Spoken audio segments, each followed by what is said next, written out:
The perfect host family.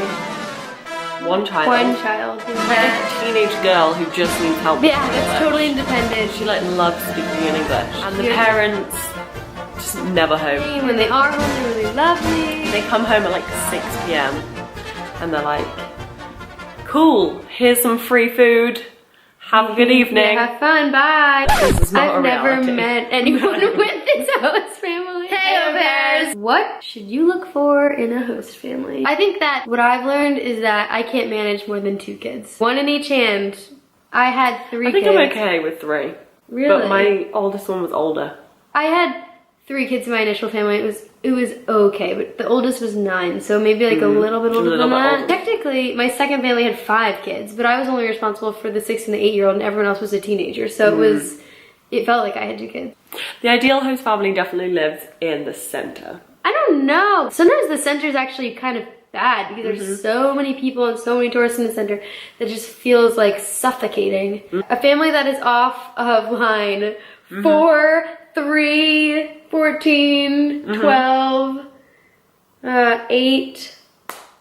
Honestly, the metro in Paris is great all around. So if you live near a metro, you're probably solid. Yeah, even if you're in the suburbs, but you get a metro in. It's hard because I really like location, but I know that other au pairs would much rather take a perfect family over living in the city. Yeah, I've definitely met a lot of people who lived in the suburbs and enjoyed it. Bottom line is, it's really hard to say what to look for in a host family if you don't know yourself first. So, you know your body and yourself.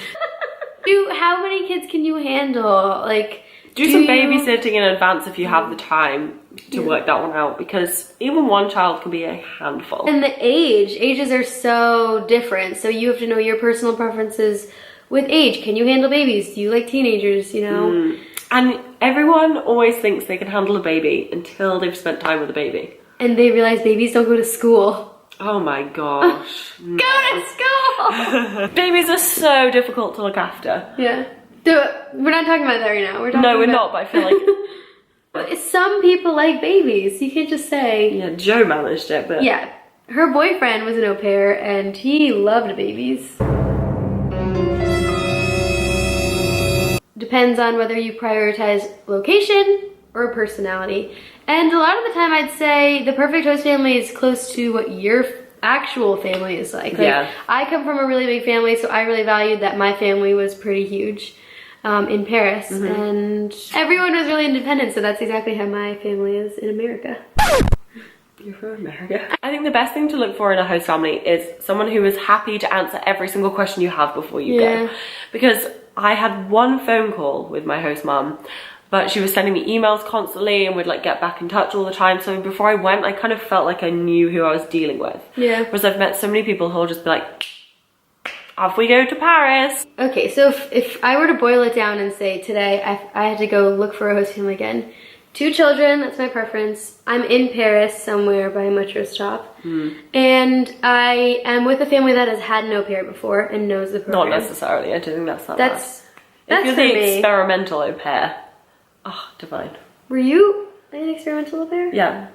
No, because I was an experimental au pair. It didn't go well for me. I think that you have less of a chance of risking it if the family's had an au pair before, and you can talk to the au pair that they've had, so then you can get kind of the ins and outs of the family before you go pick them. If you have any questions, oh yeah, that's right. Post if you have them questions, below. put them down below. We'll answer everything. At least try to. We'll post all the links to where to find a host family and that's other things. Ciao!